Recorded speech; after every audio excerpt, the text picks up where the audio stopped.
Hello à tous, j'espère que vous allez bien. On se retrouve aujourd'hui pour le troisième épisode de ma prépa sur le marathon de Barcelone. Et aujourd'hui, je vais te parler des bases de mon entraînement, les bases de ma préparation. Alors, si tu veux réussir ton marathon, il te faut une bonne prépa. Et une bonne prépa, ça repose sur des bases solides. Aujourd'hui, je vais te montrer comment j'ai organisé mes semaines, quels entraînements sont indispensables et surtout comment éviter de se cramer avant le jour J. Allez, c'est parti!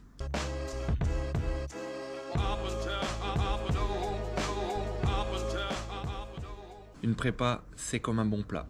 Si tu balances tous les ingrédients au pif, ça risque de mal finir. Pour éviter ça, mon coach a structuré mes semaines. J'ai commencé ma prépa à la suite de mon 10 km que j'ai préparé sur tout le mois de janvier. J'aurais pu avoir une prépa bien plus longue, c'était un choix de ma part. J'aime courir sur route, mais ce que je préfère, c'est courir sur trail. Alors il faut faire des petits sacrifices. En ce début d'année, j'ai fait ma prépa du 10 km durant tout le mois de janvier et à la suite de mon 10 km, j'ai enchaîné sur une prépa marathon. Le 10 km que j'ai fait, les 10 km de la Maraîchère, étaient le 1er février, ce qui veut dire que du 1er février au 16 mars, c'est le temps que je me suis donné pour préparer le marathon de Barcelone.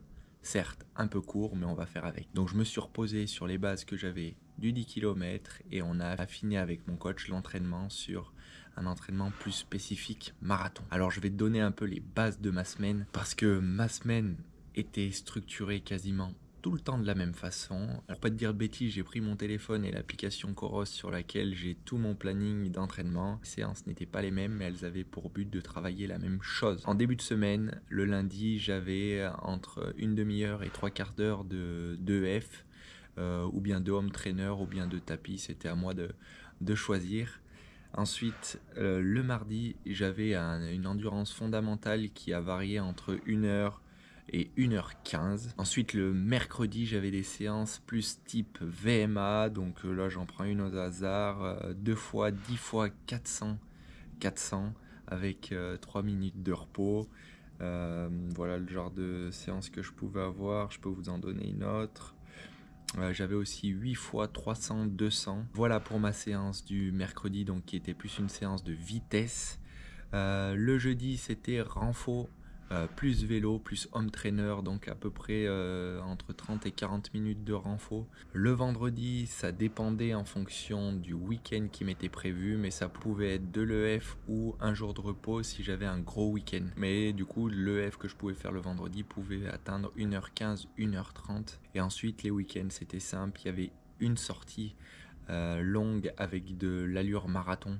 Donc ça, c'est vraiment des séances que j'ai appréciées dans ma préparation du 10 km et dans ma préparation du marathon, parce que c'est des séances où je vais courir pendant 10, 20, 30, même 1 heure à allure marathon, ce qui va permettre à mon corps, à mon cerveau, de s'habituer à cette allure et de courir machinalement à cette allure. Donc je sais que ça avait été très bénéfique lors de ma prépa du 10 km, alors j'espère que ça va être de même pour le marathon. Donc c'est vraiment des séances qui sont longues, du coup qui forgent vraiment le mental, et je pense que c'est important de faire des séances assez longues pour s'habituer à courir longtemps, que ce soit physiquement ou mentalement. Et ensuite le dimanche comme tout le monde, sortie longue. Donc les sorties longues, je regarde, mais c'était à environ 2 heures. Je vous fais un petit point kilométrage hebdomadaire pour les fans de chiffres. Du coup, la première semaine, j'ai attaqué à 69 km. Ensuite, c'est monté à 79, 90.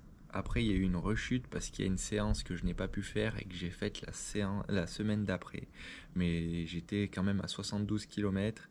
Et là, la dernière semaine que je viens de faire, je suis à plus de 80 km. Je pense qu'il y avait moyen de faire mieux et plus de kilomètres. Mais comme j'ai écourté la préparation, c'était un risque que je me blesse de faire autant de kilomètres et de passer la barre des 100 bornes. Donc l'idée dans ces semaines, c'est d'avoir un bon équilibre entre intensité et récupération sans jamais négliger la progressivité. Comme vous pouvez le voir, le kilométrage est monté progressivement pour éviter de se blesser. Et c'est la même chose pour l'intensité, on a essayé d'être progressif pour éviter la blessure. Maintenant, je vais te parler des 3 entraînements que je trouve indispensables pour progresser dans ta prépa marathon. Tout d'abord, le fractionné. Donc moi, c'était ma séance du mercredi. Donc le but, c'était de travailler la VMA, de travailler la foulée, habituer le corps à un effort intense. Ensuite, il y a les séances de tempo, les séances à allure marathon. Et dans mes semaines les plus dures, je montais jusqu'à 3 heures de ces séances. Donc des séances où je répète le travail à allure marathon. Au début 15 minutes, après ça peut être des répétitions de 30 minutes, 2 fois, 3 fois 30 minutes. Et c'est même aller jusqu'à 1 heure à allure marathon. Donc c'est vraiment là où le corps s'imprègne de l'allure et c'est des séances que j'ai vraiment appréciées. Et enfin, les sorties longues, c'est la base de la prépa marathon. L'objectif, c'est d'habituer ton corps à durer. Et sur l'ensemble de ma prépa, c'était environ 2 heures de sorties longues par semaine. C'était pas les séances que j'aimais le plus parce que j'avais tendance à vraiment m'ennuyer. Je préfère quand il y a un peu de vitesse, un peu d'allure, un peu de fractionné. J'ai l'impression que le temps passe plus vite, mais il faut des sorties longues en EF. Un point qui me paraît important à aborder sur cette prépa marathon, c'est la gestion de la fatigue et la prévention des blessures. On parle souvent de l'entraînement, mais le plus dur, c'est de ne pas en faire trop pour éviter la blessure. Le point numéro 1, ça serait écouter son corps. Chaque matin, j'essaie de checker un peu ma forme avec la fatigue que j'ai accumulée, le sommeil et même les douleurs. Un signal d'alerte et j'essaie d'ajuster mes entraînements avec mon coach. Ce qui est bien avec l'application Coros, c'est qu'on peut suivre assez précisément toutes ces données-là et ça m'a aidé pour cette prépa. Le deuxième point super important, c'est le repos et le sommeil. Avec un enfant en bas âge, difficile de bien dormir toutes les nuits, mais essayer de faire des petites siestes pour rattraper un peu ce sommeil perdu. En tout cas, faire très attention à son sommeil. C'est l'arme secrète des champions. Un autre point sur lequel je voulais attirer votre attention, c'est l'alimentation et la nutrition. Certes, moi je suis pas très regardant au niveau de la nutrition hors course, on va dire, mais j'essaie de manger le plus souvent équilibré et surtout en quantité suffisante. Quand on s'entraîne autant, je pense qu'il faut essayer d'avoir un apport qui soit assez conséquent. Concernant l'hydratation, on est dans une période de l'année où il fait pas très chaud et c'est difficile, on n'a pas cette sensation de soif. Alors là, je suis à 2 semaines de l'événement. Donc je vais essayer de boire assez régulièrement et tout au long de la journée pour faciliter ma récupération et être hydraté du mieux possible. Parce que la nutrition et l'alimentation jouent directement sur la récupération. Donc plus je vais arriver en forme et frais le jour de la course, plus j'ai de chances de faire une belle perf. Et enfin, je pense un petit plus qui peut aider mentalement mais aussi physiquement n'importe quel coureur, c'est les soins et les préventions qu'on peut avoir sur toute la préparation, que ce soit des petits massages, de la cryothérapie, même de l'automassage. C'est tout le temps des choses qui vont bonifier votre préparation et arriver le plus en forme possible. Voilà, je viens de te donner les bases solides que tu pourrais mettre en place pour préparer ton marathon, que ce soit le marathon de Barcelone ou le marathon de Paris qui approche.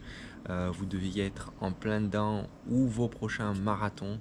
J'ai essayé de te donner l'organisation, les entraînements clés, la gestion de la fatigue. Tout est là pour aller chercher un meilleur marathon, que ce soit de le finir ou de faire un temps. Et si tu veux connaître la suite de ma préparation sur le marathon de Barcelone et tout ce qui va arriver par la suite, n'hésite pas à liker, commenter et surtout à t'abonner à la chaîne, ça m'aide énormément. N'hésite pas à me dire en commentaire si ta prépa ressemble à la mienne ou s'il y a des variantes. Je serais curieux d'échanger avec vous à ce sujet. Cet épisode est maintenant terminé et je te donne rendez-vous pour le prochain.